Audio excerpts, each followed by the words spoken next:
Hello again, thanks for joining. So recently I've been doing some videos where I've been comparing Fleischmann wagons with other brands and I've been coming out tops and winning those battles. Now I've got 3 more Fleischmann wagons to have a look at. I'm so impressed with them recently, I thought these would be good purchases. So we've got an interesting grey tanker to have a look at and 2 brown open wagons, which are the kind of lifeblood of any model railway. So let's check these out in turn. I'll start off with the grey tanker wagon because it's the most interesting.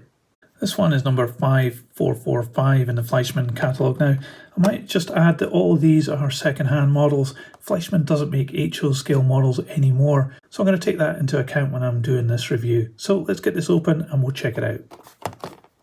So this is actually quite a small little tanker wagon here, and it looks in really good condition. It is second-hand, it really looks quite new actually. And it's got a lot of nice detail on it. So looking a bit closer, the tank is a grey piece of plastic up here, a very slight moulding mark across the top here, but not really that noticeable, and some really nice detail on all the little hatches on the top. The printing is very good as well, the VTG here, and also some warning panels and electric flash there. This set of railings and walkway on the top is an extra piece of plastic which has been added in, and it also has some effect of wood grain on it as well, which is really cool. And it's got delicate little ladders coming down the side here. Got some warning panels which are integral into the chassis moulding, so you can see here the DB and the running number, and also over here the Hamburg as well with some other lettering, and the printing extends down onto the chassis, and we've got some additional little bits of writing down there, numbers and such like. The chassis is a really good moulding. I love these little tie down things here. The spring detail on the axle boxes is great. The brakes are in line with the wheels as well. It's got so much going for it, it's really quite cool. It's got the railings here with the brake wheel as a separate piece as well, which is really great. Planking on there has got some grain effect as well, and we've got steps coming down and really nice buffers as well, which are integral into the main piece of chassis, but still look pretty good. Got couplings here on NEM pockets, which have a bit of cantilever as well, very nicely hidden inside the chassis there. You can't see it really, it's underneath the axle where the springs are, so that's a really nice, neat setup there. We've got some great brake gear represented here as well in the moulding, and you can see right through to the tank too. The wheels are dulled metal, they revolve really well as well. And overall, this is a really nice little tanker wagon. I'm really impressed with that, what a great opener. So let's move on to the next model. This is number 5210, so let's get this open as well.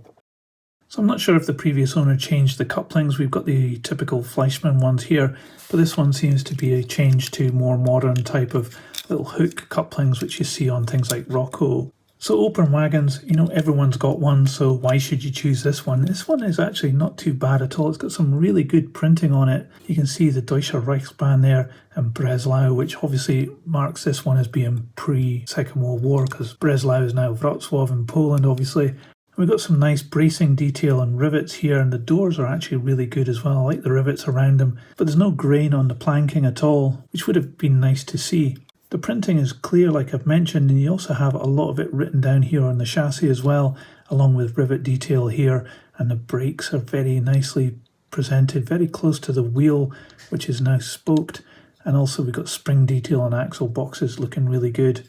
Got a brakeman's cabin up here. This is a separate part. It does actually move a little bit, but you can see it's separate to the main moulding, and it's got a different painted roof as well, which has got a bit of texture on it. The railings here do extend all the way up to the top, which give it a bit of definition as well. And there's planking detail now on this little platform here. Inside we've got some planking detail too, but there's an ugly moulding mark there, so this is just ripe for having some load put into it. There's no detail on the sidewalls on the inside there, and we have a circle here at this end, just at this point.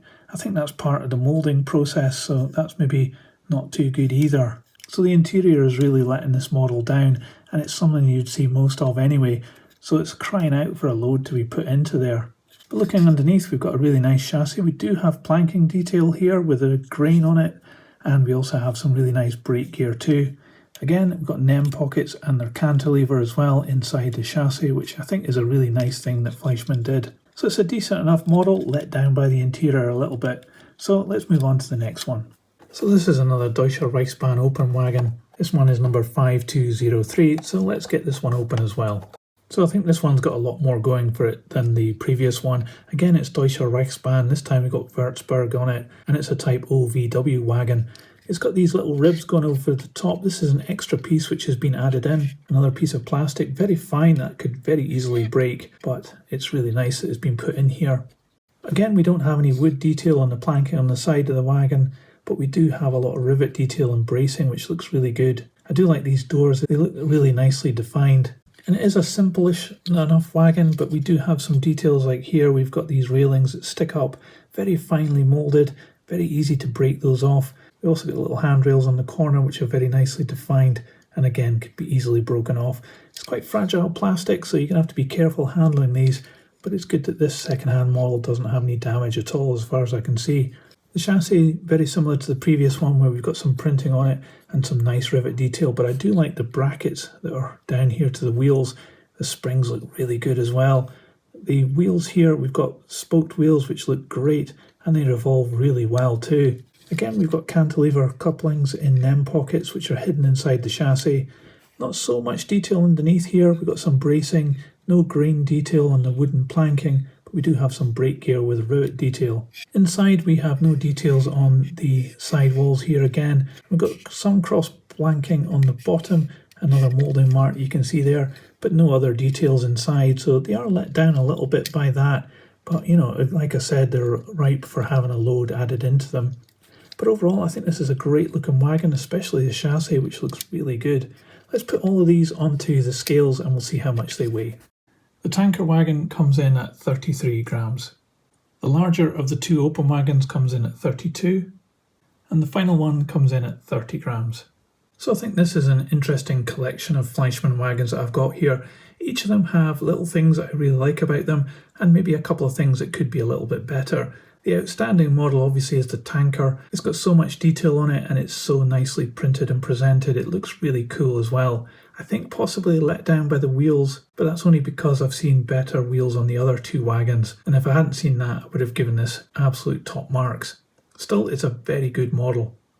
Out of the two open wagons, I think the one with the brakeman's cab is the one that's letting it down a little bit, only because the other one I think is much better. Both of them suffer from not having really that much detail on the inside, so it's right for that load to be added in. Without it, they do let it down compared to the rest of it. Of the two, I prefer the OVW one from Würzburg. I like the little railings over the top. I guess it's maybe for a tarpaulin or something like that. And the chassis on it was absolutely fantastic. But overall, these three wagons look really great, and they hail from a time when Fleischmann produced absolutely world-class wagons, and I think they still add up by today's standards as well. The good news about these is that they're actually quite cheap on the second-hand market. You can pick up these from anything between £10 to £15 each. You might stretch up to £20 maybe for the tanker wagon, but I doubt it very much. And the brown open wagons, well, they might be as low as £10 or even less than that. As such, they make fantastic additions to your model railway layout, and I would totally recommend them. But what do you think? Let me know in the comments below. I'd love to know your thoughts. And if you liked this video, do give it a thumbs up. It really helps this channel grow. I'll put all three of these wagons on the turntable so you can see all the way around. And in a moment, an icon will appear of another video. Just click on that and I'll see you there. But that's it for this one. Thanks for joining me, checking out these wagons, and I'll see you on my next one. So model trains, model worlds, choo choo, model trains, tiny train in tiny worlds, choo choo.